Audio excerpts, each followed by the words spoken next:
Today we're taking a look at these MLB matches, which are happening on Monday, May 15, 2023, and giving you our team and total picks for today. Welcome back to High Stakes. Before we dive into our video, don't forget to subscribe and to push the notification bell so you don't miss any of our videos. Also check out our Patreon if you want access to our premium picks. Our Patreon is a way for us to help you improve your chances of making more money, and if you are interested in props and parlay picks, check out our new channel High Stakes Props and Parlays, where you can find our player props and parlay picks predictions. You will find the link to our Patreon and to our new channel in the description and comments section below. Arizona Diamondbacks vs Oakland Athletics.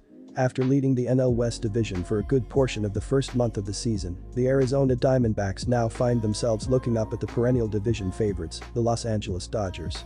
Still, it has been an excellent start for the Diamondbacks as they continue to reshape their roster into a contender. The Diamondbacks are coming off a 10-game homestand in which they were 5-4 heading into Sunday's finale of a 4-game series with the Giants. On Sunday, the Diamondbacks closed the homestand with a 6-4 record thanks to a walk-off double by Lourdes Gurriel Jr. in the 9th inning. The Diamondbacks were held to just 4 hits but pulled out a 2-1 win. The Oakland Athletics appear to be taking the long and winding road back to respectability after dismantling much of their playoff team from a few seasons ago.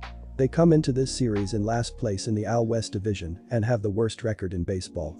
Oakland lost 2 of the first 3 games to the Texas Rangers to start the homestand and went into Sunday's series finale looking for a split from the first-place Rangers. In the finale, Oakland was pounded 11-3 by the Rangers. Oakland hitters struck out 13 times in the loss. There is no escaping the fact that the Athletics are going to take their lumps this season with a transitioning roster and suspect pitching. Oakland has actually been worse at home than on the road, with just 4 wins heading into their series finale with Texas. Muller has been slightly more effective at home, taking advantage of ample foul territory that has proven to be somewhat of a saving grace for Oakland's pitchers. However, he still owns a hard hit percentage of nearly 50% and has had trouble putting batters away this season, with a marginal strikeout percentage of just 14%.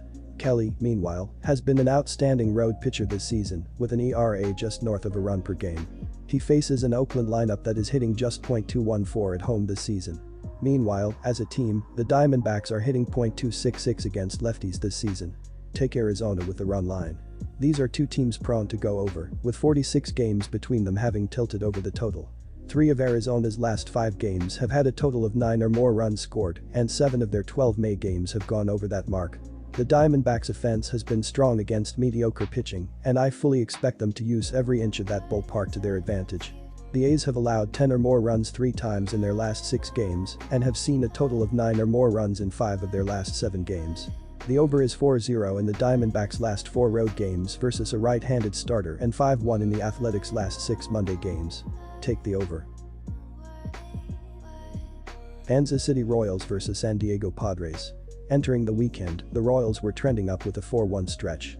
Getting swept in Milwaukee made that feeling immediately fade. The team's 12-30 record will continue to be tested away from home, as this matchup marks the 4th contest in a 9-game road trip. Pitching will need to improve if Kansas City wants any chance of clawing to .500. Brad Keller will get his 9th start of 2023 to open the series, and he's been a bit lucky on the mound this season. His ERA is still 4.31. Keller has issued more walks than any other pitcher this year, leading to a 1.765 whip and 5.38 FIP. His ERA is 5.09 right now. He's far from the only pitcher struggling on a staff that's 28th in ERA, and he's fortunate that his problems aren't getting hit hard.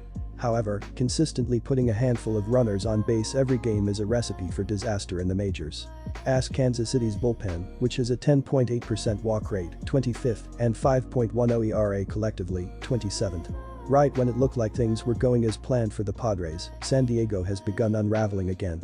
This team with championship aspirations has 7 of their last 8, including a 1-5 record against the NL West leading Los Angeles Dodgers. They're now in 3rd place and 7.0 games behind the Dodgers, 4.0 back of the Diamondbacks, coming into this series. All eyes should be on San Diego's all-star riddled lineup, which is 28th in runs per game. The Padres have put up 19 runs over the last 8 games, 2.38 per game, and 6 of those came in the only win. That was also the only game in which San Diego finished with more than 3 runs. For a batting order that features Juan Soto, Xander Bogaerts, Manny Machado, and the freshly reinstated Fernando Tatis Jr., that's inexcusable. One thing that they excel in is drawing walks, with their 3rd-ranked walk rate helping offset their 29th-ranked batting average just a bit. This game should be tight. Kansas City's offense is raking right now, but facing a team that pitches well, especially at home. San Diego should get plenty of walks in this one, as the Royals' Keller walks a ton of batters, and the Padres are one of the best teams at drawing walks. San Diego's ability to get a hit or contact a drive in those runners is the issue. They haven't proven that they can do that this season, especially lately. This game has a strong shot at being low scoring and coming down to the last out. The safest bet is the Royals plus 1.5, which has excellent value considering that both teams are struggling. Taking the under in this game for a couple of reasons. Despite taking Padres' run line, I still believe this will be a low-scoring game. Both teams are coming off series in which they were swept and quite frankly didn't put up much of a fight on offense. We also see a solid pitching matchup with Michael Wacha toeing up against Mitch Keller. Both pitchers have posted ERAs in the 4s and whips around 1.50, as well as had quality starts in their most recent starts. I expect the struggles to continue at the plate for the Royals, while the Padres break out of their cold slump a little bit thanks to some highly paid players. In terms of trends, the Royals have gone under in their past 4 games against a team from the NL West, while the Padres have gone under in 7 of their past 8 interleague games, as well as in 5 of their past 6 games at home against a right-hander. For these reasons, I am confident in taking the under in this matchup. Our total pick is under 9 runs. Philadelphia Phillies vs San Francisco Giants. The Philadelphia Phillies seem to be hitting their stride once again, not surprisingly coinciding with the return of former MVP Bryce Harper. Harper and the Phillies reeled off 5 straight wins heading into Sunday's series finale in Colorado. Harper hit .350 with 1 home run, 4 RBI, and slugged .600 during that stretch. On Sunday, the Phillies' 5-game streak came to an end in a 4-0 loss to the Rockies. Harper was ejected after charging the Rockies' bench in the 3rd inning. The Phillies had just 7 hits in the loss. The Giants have struggled with consistency all season and have yet to go on a hot streak of any kind to gain a foothold in the ultra-competitive NL West division. Heading into Sunday's finale against the Diamondbacks, the Giants had lost 3 of 4 in 5 of their last 7 games. Hoping for a series split on Sunday, the Giants fell to the D-backs 2-1 while collecting just 3 hits and striking out 13 times in a walk-off loss. I'm going with a hot Phillies team in this matchup by the Bay. While Falter has not won a game this season, his numbers don't indicate a pitcher that has been hit particularly hard as much as a pitcher having bad luck and balls put in play. He now gets a crack at a Giants lineup that is hitting just .236 versus left-handers this season. Meanwhile, the Phillies come in with an offense that looks vastly improved with Harper back in the lineup and hitting 3rd. The Phillies are hitting .246 versus lefties, but have also hit 16 home runs and slugged .420 against them. Heading into the series finale with Colorado, the Phillies staff has an ERA of just 1.96 in the last 5 games. Take Philadelphia with the money line. The Phillies pitching staff ranks 24th in the majors in ERA, 4.71, and they are second to last in team ERA on the road, 6.04. Philadelphia own the 6th highest batting average in the majors, .263. The Phillies and the Giants rank 8th and 9th in the league in slugging percentage, respectively, so both teams are capable of scoring in bunches.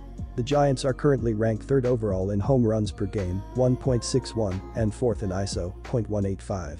The Giants have gone over the point total in 3 of their last 4 games, while the Phillies have scored 6 or more runs in 4 of their last 5. Phillies starter Falter, who is still searching for his first win of the season, has a 5.75 ERA over 7 starts. He lasted only 3.2 innings and allowed 5 earned runs against the Red Sox in his last start, and he has allowed 36 hits, 6 of which were home runs, in 32.1 innings pitched this season, so the Giants' potent defense could get to him early. Most signs point to a higher scoring affair between the 2 teams. Take the over. Minnesota Twins vs Los Angeles Dodgers. Sunday's games have been excluded from the analysis, and the 22-18 Minnesota Twins hosted the Chicago Cubs for the closing contest of a 3-game series. The Cubs won Friday's opener 6-2, scoring 3 runs in the top of the 9th, and the Twins responded with an 11-1 victory on Saturday afternoon. Minnesota was looking for its 2nd straight series victory, but the Twins have dropped 3 consecutive sets on the road, losing at the Boston Red Sox, Chicago White Sox, and Cleveland Guardians in the process. The current Twins are 10-for-34 with a couple of extra base hits against Noah Syndergaard. I don't trust Noah at all, but the Dodgers have plenty of firepower in their bullpen in case their starter starts to struggle. LA's bullpen has gone 5-0 with 5 saves, 2.82 ERA, and 10.6 K9 through the first 13 days in May, 38.1 innings pitched. Over the last 7 days, the Dodgers relievers have recorded a 3.48 ERA and 3.39 FIP, whereas the Twins bullpen has posted a 4.66 ERA and 5.67 FIP in that span. Our team pick is the Los Angeles Dodgers.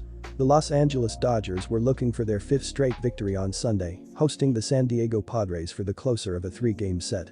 After a shaky start to the 2023 season, the Dodgers have gone 12-2 over their previous 14 games overall. They've won 5 series on the spin, playing extremely well on both sides of the ball. Our total pick is over.